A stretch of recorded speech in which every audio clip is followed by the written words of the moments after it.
Galera,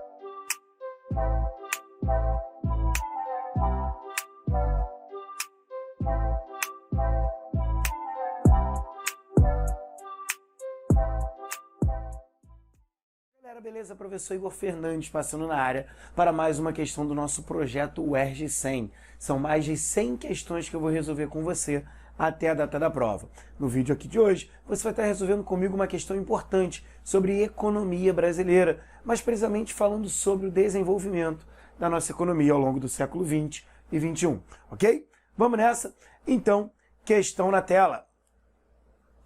Essa questão aqui é da UERJ de 2013. Olha só. O exame de distribuição de renda da população auxilia na avaliação do grau de justiça social, da qualidade da ação previdenciária do Estado e da eficácia das políticas públicas de combate à pobreza. Observe o gráfico que indica a razão entre a renda anual dos 10% mais ricos e a renda anual dos 40% mais pobres no Brasil, nos anos de 2001 a 2008. Então tem aqui, estou falando sobre a distribuição de renda no Brasil. Lembrando, você sabe, eu nem preciso ainda entrar no gráfico, que o Brasil é um país marcado pela desigualdade social, ou seja, pela má distribuição de renda, ok? Mas repara, eu estou fazendo uma análise e percebo o seguinte, que em 2001 essa diferença estava aqui em 23,34 e que gradativamente ela vai diminuindo levemente. Tudo bem? Considerando os gráficos e os dados apresentados, é possível afirmar que a principal ação governamental que contribuiu para a mudança verificada na distribuição de renda na sociedade brasileira durante o período indicado foi... Qual é o período indicado? 2001 a 2008.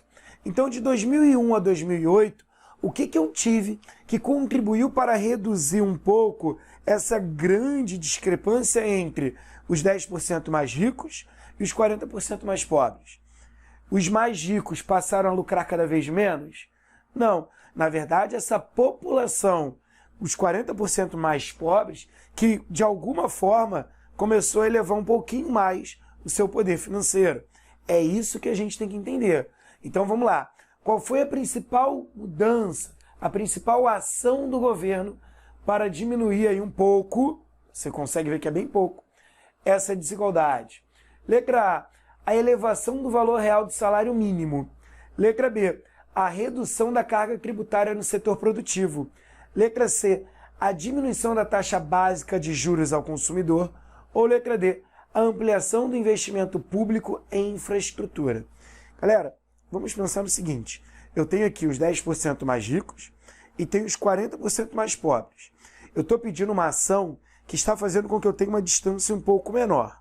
Tudo bem até aí? Então o que você vai observar nas alternativas? Qual dessas opções me permite aproximar um pouco mais essa galera aqui, os 40% mais pobres? Tudo bem? Então vamos lá. Elevação do valor real do salário mínimo.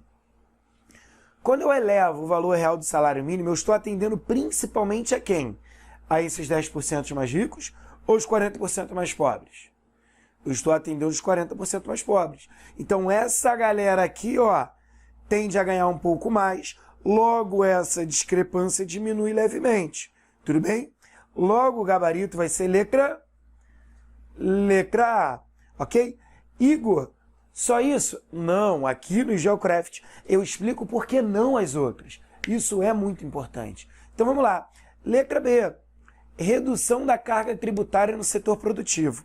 Pensa comigo, se eu reduzo a carga tributária em todo o setor produtivo, se eu reduzo a carga, cobranças, impostos sobre todo o setor produtivo, concorda comigo que isso vai atingir, isso vai influenciar na renda dos dois grupos?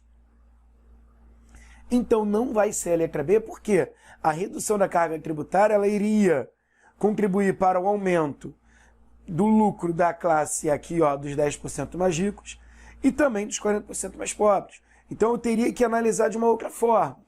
C, diminuição da taxa básica de juros ao consumidor. Reduzir a taxa de juros atinge principalmente a classe média. Talvez a classe média alta não necessariamente vai ser uma ação que vai diretamente estar ligada a esses 40% mais pobres. Tudo bem? Letra D. Ampliação do investimento público em infraestrutura. Se eu estivesse falando de investimentos em educação, em geração de empregos, em oportunidades, ok, seria certo. Mas eu vou investir em infraestrutura. Isso me garante um maior poder aquisitivo da classe, que é o dos 40% mais pobres, em relação aos 10% mais ricos? Não, o investimento em infraestrutura iria atender os dois grupos. Beleza? Então, uma ação mais direta para atingir essa desigualdade tão elevada no nosso país seria a elevação do valor real do nosso salário mínimo. Tudo bem? Tranquilo? Lembrando, considerando um período de recuperação na nossa economia, um período na qual o governo brasileiro incentivava logo depois também o consumo, a oferta, o crédito. Então tem uma ascensão da classe C também nesse período. Ok? Tranquilo? Alguma dúvida? Coloca aqui nos comentários o que você achou. Beleza? Muito obrigado. Vamos nessa para mais uma questão daqui a pouquinho. Grande abraço, galera. Bons estudos. Valeu!